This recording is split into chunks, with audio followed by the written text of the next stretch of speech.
મુન્દ્રામાં સંકટ મોચન હનુમાન જયંતિ પ્રસંગે વિવિધ હનુમાન મંદિરોમાં વિવિધ ધાર્મિક કાર્યક્રમો યોજાયા હતા.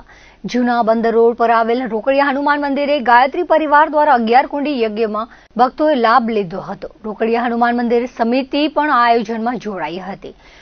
અહીં રોકડિયા હનુમાન મંદિરના પ્રાંગણમાં ગાયત્રી પરિવાર આયોજિત 11 કુંડી યજ્ઞનું આયોજન કરાયું હતું. ગાયત્રી પરિવારના દીપાબેન મહેતા યજ્ઞ વિધિ કરાવી હતી. રોકડિયા હનુમાન મંદિર સમિતિએ આયોજન સંભાળ્યું હતું. મુન્દ્રા સુંદરમ ગ્રુપના સભ્યો તેમજ ટીમ હાજર રહી હતી અને સહયોગ આપ્યો હતો.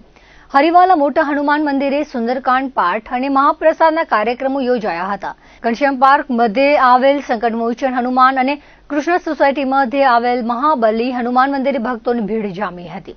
તાલુકાના ગુંદાલા નજીક આવેલ કાળા હનુમાન મંદિરે ધાર્મિક કાર્યક્રમો યોજાયા હતા. ભદ્રેશ્વરના રોકડિયા હનુમાન મંદિરે હનુમાન જયંતિ પ્રસંગે અહીં સુંદરકાંડ પાઠ, સંગીતમય આરતી, મહાપ્રસાદ સહિતના કાર્યક્રમોમાં ભક્તો બહોળી સંખ્યામાં ઉમટ્યા હતા. ગુંદાલા નજીક આવેલ ચેતન હનુમાનજીના મંદિરે યોજાયેલ ધાર્મિક કાર્યક્રમમાં ભક્તો બહોળી સંખ્યામાં ઉમટ્યા હતા.